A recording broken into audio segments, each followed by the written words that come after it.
I am back. I think, Ankosho. Hi, guys. Welcome to the sixth, if not fifth episode. I was gone for a while, hey, because life was giving me problems and I'm so out of breath. Oh, okay, let me confess. I am so out of breath. I feel like this is my first time doing this as well because it's like I haven't done it in like 3 weeks, if not a month. So now it's like awkward because like what does one say? Ndithini? But like, welcome to my podcast. Very new podcast. Trying my best to be consistent. Anyways, you guys are not here for my yap fest. You guys are not here for my yap fest.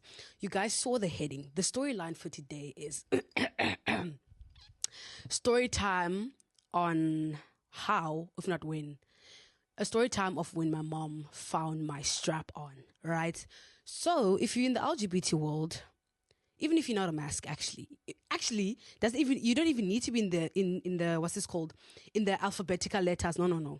If you know, okay, if you don't know what a strap-on is, just go to Google, my brother. I'm not going to help you with that one. Nah, I'm just here to tell my story. I'm here to tell my truth on how that whole ordeal went. So my mom, right, found my strap on 2 weeks ago, if not 3 weeks ago.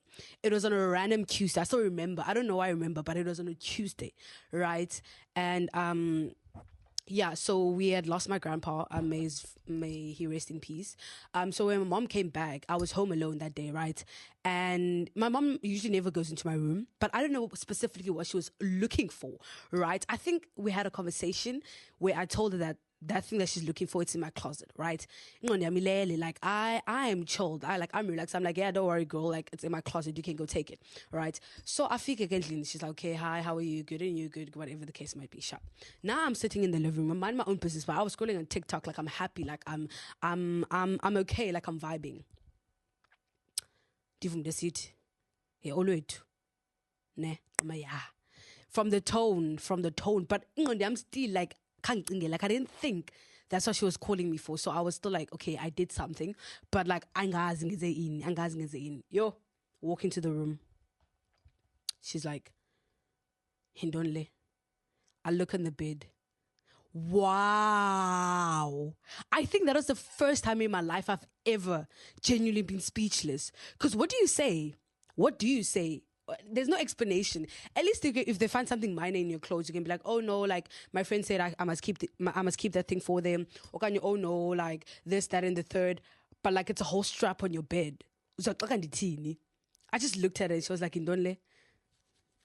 First of all, parents were asking obvious questions. Yeah, but she still wanted me to explain, I wanted the world. Yeah, I wanted the ground to swallow me whole. Because I was like, my dignity. My dignity is Dimasam. Fairs, any parent would be rattled, ne? If you find that, like, obviously, if I were to find that, like, if it belonged to my mom and someone, I would be rattled as well. No, like, but then to actually ask Lomdu Bahindon, I was like, Zatindone. That's a really good question, Zatindone. And then she was like, what do you use it for? So now I have two options, mind you. I have two options. It's either I tell her the truth. Okay, no, not the truth. Okay, the truth. It's either I tell her, Bana, A, I use it on someone. B, I use it on myself. Obviously, I'm not going to say the second option because I felt like that's too, I don't know how to put it. That's too, like she would never look at me the same again. If she found out that's what I was using that for, bro. She was like, what do you use this for? And I tried to spin some lie. I can't even lie to you, Oaks. Like I tried to spin some lie on some, I only bought it because I was curious. Nah, I wanted to see, that time I'm lying through my teeth. And she was like, if you're curious, a curiosity yak my pele shop, right? When you're curious about something, you don't necessarily buy it. Yeah, but that's where a point I was like, yes, Donnie, you're kind of eating with that one. But still I was like, yo, I'm fair too. I don't know what to tell you. And the thing that made it worse is she was reading the box as well. I feel like the box just made things worse because on the box it was like 9.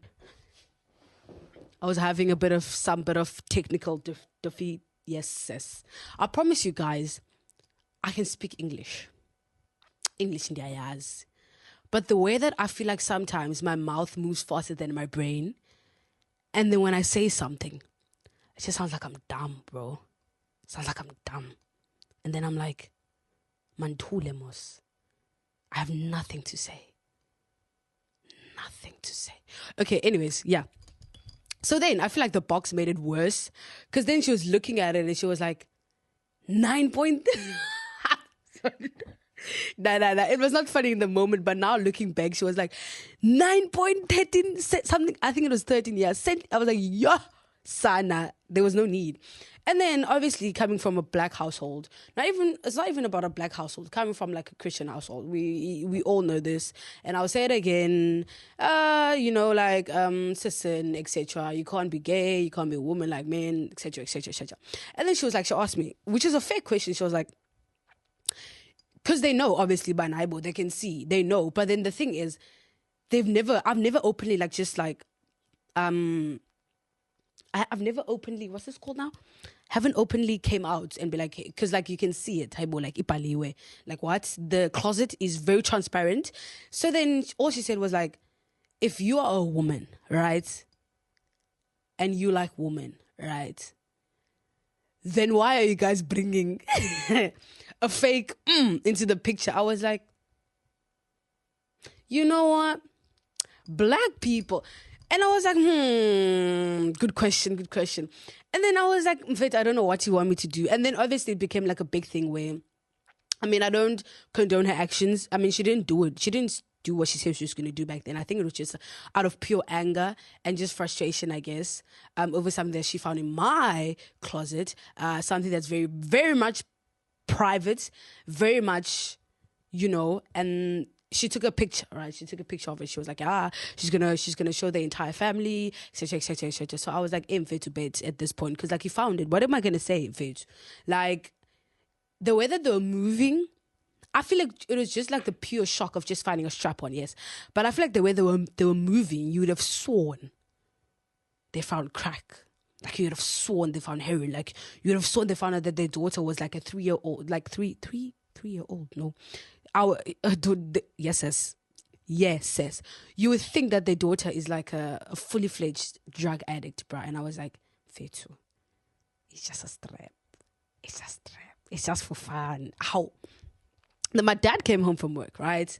And now my mom had to leave because obviously she was doing like the funeral preparation, so she couldn't be at home. So it was just, I was home alone with my dad and my small brother. And my dad was like, yeah, he went on. He was mumbling, but I couldn't hear him because we were sort of missing. And then he never looked me in the eye for like a straight week. He never. I would think that as his daughter, like we have that bond now, most we have something that ties us. You know how he wasn't having it. He was not having it. Yeah, well, and then obviously because of the funeral that was happening on the Sunday, I also had to I had to see the family. Like I couldn't escape them, basically. I had to be there. I was counting down the days. I remember as the days, I was like, oh, what am I going to say? Because I thought it was going to be a fight. And I was ready to stand up for myself, to be honest, at the end of the day. Because, it doesn't matter. Like, who I like what I like. And that's okay. Like, if you like what you like, that's okay. You don't need a bounty to make you feel bad about liking what you like and then making it seem like it's so out of this world. Like, it's so they were acting like it was like, oh my gosh, like you found a snake and you found out that the snake was bringing me money, like those type of vibes. And it was just like a fake dick. But anyways, so then I didn't see my mom because it happened on a Tuesday. So the Wednesday, Thursday I didn't see her, and then the Thursday she texted me. I don't remember what she said, and then I just apologized because I was like, you know what, Nam, let me manage Tob and just say, you know what, I'm sorry for what you found in my closet. And so I said, I was like, you know what, Kishap, I'm sorry for what you found in my closet. And then she was like, oh, good, my daughter. Like, she didn't say much. And then the Friday came around. No, I went there on the Saturday. I was like, I'm so ready to hear it. But then fortunately for me, like that weekend came and went without no incident. I think we also, as a family, we were too focused on what we were dealing with. I don't think anyone had time to sit me down and be like, so we found a strap in your closet, because it's none of their business, to be fair. And I think there was a moment in time where I felt an attack brewing, and I remember my grandpa, apparently from my mom's side, I've never met him. That was the first time meeting him. He found it like his right. He found like he thought it was in his right to be like, yeah, he wants to talk to me, when I'm not busy, about like what happened. And then when the time came, I was just like, nah. I was like, how? I'm not going to sit here and discuss to my entire family and to you as a grown adult what I do in the bedroom is snacks. First of all, like I bugeg. So yeah, that is what happened. And I think I really learned, Bana, if I could survive my parents finding a strap, I can survive anything. I feel like it was one of those where I was like, I can survive anything. Like if anything happens to me in Goku, I'll be like, you know what? This can't be as bad as your parents finding your strap. Guys, I don't even think you guys can even picture how dehumanizing, how even when I was standing there, I was like, sure, did I really have to buy that strap? But then, yeah, I threw it out just to make them feel better. I threw it out. I was like, you know what? Calm and fits. Calm. And then my mom, she was like, so, I like take a zin. I was like, Ditenga sona. Zizos ditenga. Zizo no. Yeah, guys, but that is the story of how, when this has happened, the second September has been a plot twist. September has been very, very, very unnecessary, very much unnecessary. So, yeah. So I hope you guys enjoyed that story, man. Stay blessed, man. If you guys want to have like, why don't be like Diddy? But I was gonna say, if you guys want to own like 12 straps, that's your business and fair too. If you want to own 1, 2, that you don't have to explain to people what you do in the bedroom. You don't have to explain to family members why you like women. Let's say if your family doesn't accept you for who you are, and if you're a man, you don't need to explain to them why you like men. It's literally none of their lives. You live your life. You know what you're doing. You know what you like, fair too. And if you imagine having to suppress yourself. There's this quote that I saw that says that something about like, I saw this TikTok that said like a straight person, like, no, a gay girl, sorry, she was like, yeah, every day she's fighting against lesbian, being a lesbian, she's fighting, like she's fighting, yeah, it's a war, she's not supposed to be a lesbian. And then this girl was like, mfeyo too, like, straight people are not fighting because they're straight. They're not fighting where now you are fighting and it's not working because you are stabane. You are just a lesbian. That's how you're fighting. That's why it's a war. Yeah, well. But yeah, I hope you guys enjoyed this episode. Listen, man. Hey, I love yapping. I love being back. I love doing this. And I promise to you guys that I have some hot content. I have some beautiful content for you guys. You guys just need to stay tuned. Peace. We are out.